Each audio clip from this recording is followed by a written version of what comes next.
Barat. Priguna yang sedang mengambil program spesialis anestesi ini memperdaya korban dengan dalih akan diambil darah untuk keperluan transfusi. Alih-alih mengambil darah, pelaku menyuntikkan cairan bius melalui selang infus dan melakukan aksi bejatnya saat korban dalam kondisi tidak sadar.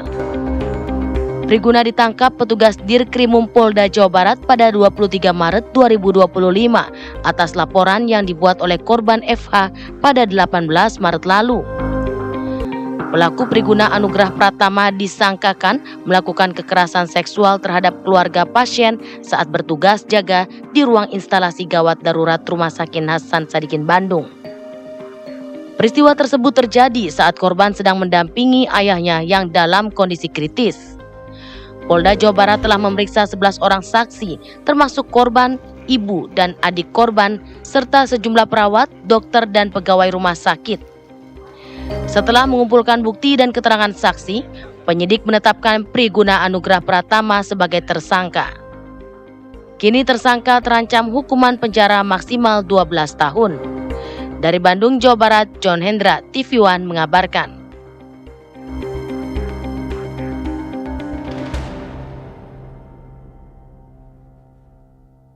Kita sangat prihatin pada kejadian itu. Kami sudah melakukan koordinasi dengan rumah sakit dan lembaga pendidikan karena yang bersangkutan kan sedang melakukan pendidikan. Satu, yang bersangkutan sudah dikembalikan, sementara dibekukan proses pendidikannya. Diberhentikan dari proses pendidikan, bekerjasama berkoordinasi dengan Universitas Pajajaran. Tidak melakukan status pelayanan medis. Kami bersurat kepada Konsil Kesehatan Indonesia untuk dicabut surat tanda registrasinya. Kalau sudah dicabut surat tanda registrasinya, kan berarti bersangkutan juga tidak punya surat izin praktek. Ini penting.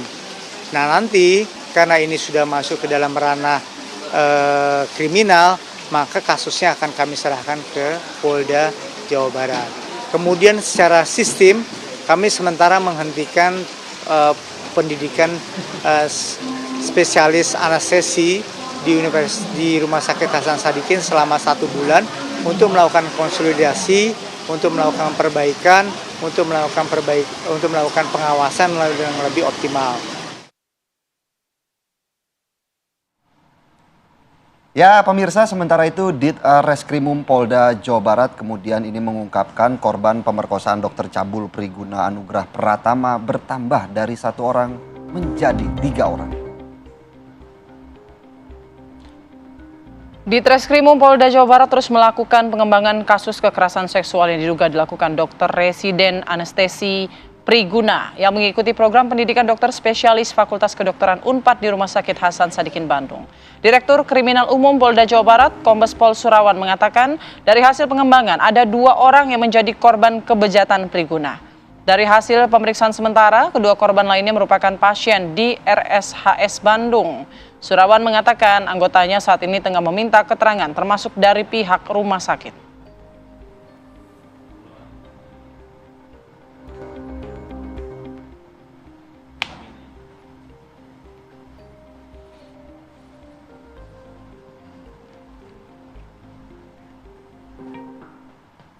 Ya pemirsa, lalu bagaimana bisa ya seorang dokter yang harusnya bertugas mulia menyembuhkan penyakit begitu ya, rumah sakit yang harus jadi tempat aman dan menyehatkan kita, ini malah jadi tempat Pesakitan, aksi, bisa dibilang aksi yang ya bejat begitu ya, keji sekali gini, oknum dokter yang melakukan ini dan dilakukan di lingkungan rumah sakit.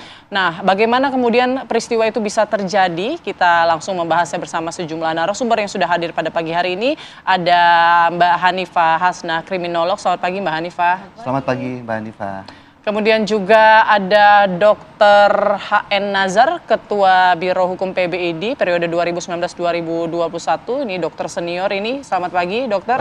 Selamat pagi, Dok. Ya, dan kita juga nanti masih mencoba menghubungi dari pihak Polda Jawa Barat ya, untuk memberikan informasi terbaru ya terkait penambahan jumlah korban begitu ya. Penyidikannya sudah sejauh mana. Tapi mungkin kita ke Dokter Nazar terlebih dahulu. Dokter, tampaknya dokter sudah resah begitu ya sejak lama nih ya. Seperti tidak kaget begitu ya pada pagi hari ini. Kenapa, Dok? Seperti tidak kaget ya? Iya. Karena salah satu pengawasan terhadap kegiatan tindak medik, terutama dalam masalah disiplin dan etika personally untuk si pelaku tindak medik itu. Dalam hal ini fokusnya adalah dokter Priguna.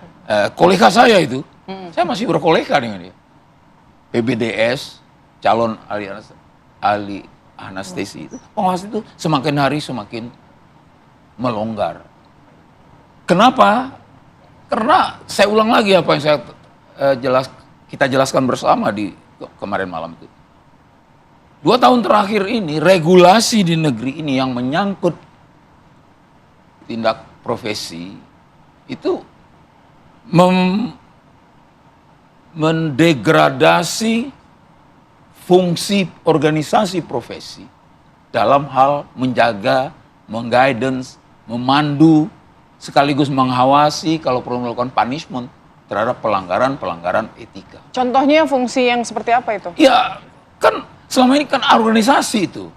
Baik organisasi dia sebagai anggota anestesi, terus dia jadi spesialis, atau sebelumnya dia ada organisasi dokter umum, kemudian di dalam organisasi itu dalam rumah besar ID, ya itu utamanya adalah menjaga etika. Nah, yang menyebabkan organisasi-organisasi yang menaungi etika dokter ini, pengawasannya ini yang kendor, Ya, ini pengawasan apa dalam hal penyebabnya? ini, etika. Penyebabnya apa? Ya, regulasi kita sudah longgar. Contohnya regulasi apa, Dok? Yang tepatnya, yang selama ini itu diberikan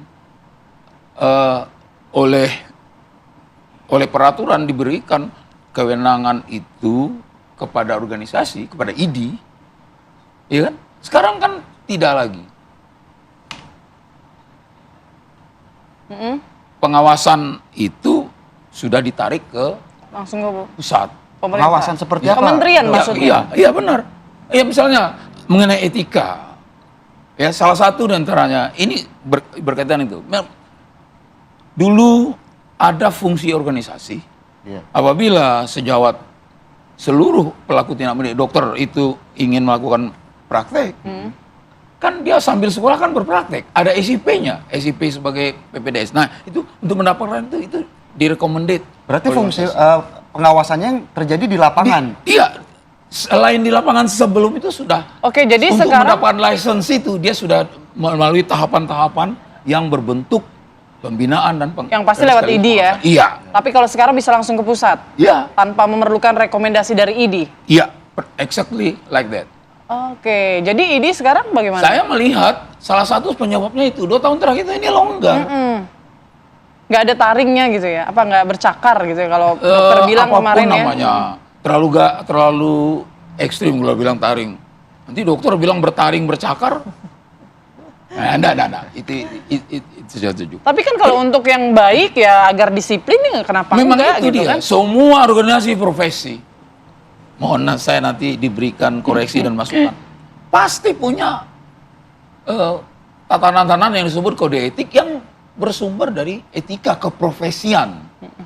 Nah kebetulan di kedokteran ini dia kan menyangkut membidangi sebahagian hajat hidup orang banyak. Itu kaitan antara disiplin dan etika itu sangat erat, yang sangat berpengaruh untuk perilaku. Pemahaman kami selama ini seperti itu. Kalau kemudian fungsi pengawasan yang salah satunya Ya, yang melemah pengawasan. gitu ya, Ini Dok? kita bicarakan stressingnya di pengawasan. Di pengawasannya kan? begitu ya. Tapi kan ini kan pelaku kemudian melancarkan aksinya ketika dia berada di lapangan pekerjaan Betul. pelaku begitu. Bagaimana Ya. kemudian ini bisa ambil bagian dalam hal tersebut? Artinya kan kesempatan ini dilakukan pelaku karena ada niatnya sendiri dari pelaku. Betul. Tentu ada niat. Ada mens rea kalau itu ada kriminal. Ya. Ya betul Ya, ya. betul. Dan ada mens rea, tidak mungkin tidak. Apalagi sejawat saya ini, saya menekankan di sini, sejawat dan sejawat. Sejawat saya ini, dia dia sudah cukup educated, betul? Ya. Nah, kan mens rea ditambah kesempatan. Bukankah kesempatan itu tanda tanya dan tanda serunya adalah pengawasannya itu. Di situs, di tempat kejadian, pengawasan itu siapa yang harus mengawasi? Rumah sakit berarti harus Rumah bertanggung sakit. jawab ya. Kalau tadi dikatakan, dikembalikan, lalu diskorsing, dicabut, SIP segala macam, itu iya. Tetapi sebelum itu, dia sudah menginjak 2 semester kedua, berarti sudah melewati 7-8 bulan dia berada di situ. Itu jelas pengawasan. Saya tidak ingin melimpahkan atau memberatkan masalah ini kepada pihak-pihak tertentu. Tidak, kita lihat secara utuh. Tapi saja. maksudnya pengawasan ini tidak hanya dilakukan organisasi, Tidak saja organisasi. tapi rumah sakit dalam juga. kejadian ini, di situ-situ Rumah Sakit Hasan Sadikin. Lingkup kecilnya adalah bagian anestesi dan itu komunitasnya sama dengan saya itu, komunitas kamar operasi. Kenapa? Pasti pertanyaannya akan dikejar. Kenapa kok begini gampang? Ya, itu Semua dia. orang akan mengatakan, baru semester 2. Masih bisa anak jadi? baru ya, Itu ibaratnya pertanyaan. gitu ya, mahasiswi WA baru. saya itu hampir penuh. Sudah berani. Pertanyaannya, kok bisa? Nah, iya betul. Itu jadi pertanyaan publik juga, dokter. Kok bisa ya? Bukan hanya kok bisa, tapi kok kayaknya fasih banget gitu Gampang ya. sekali. Fasih, mudah sekali dia melakukan Tadi malam, aksinya. Mungkin nanti dokter Bung Indra kita mengatakan tuh fasih. Kok udah Betul. fasih? Selain mens rea, tentu ada jam terbang lah kalau kata. Mungkin ya, tapi Iya, nanti menarik. Lihat, Mbak dia Hanifah, gantung sampai jam terbang. nanti Dan Mbak jangan Hanifah lupa, jam terbang dan kesempatan. dan kesempatan. Nanti Mbak Hanifah akan menjelaskan lebih lengkapnya ya, bagaimana kemudian peristiwa ini bisa terjadi dan bahkan di lingkungan tempatnya bekerja. Sesaat lagi pemirsa, kami akan kembali.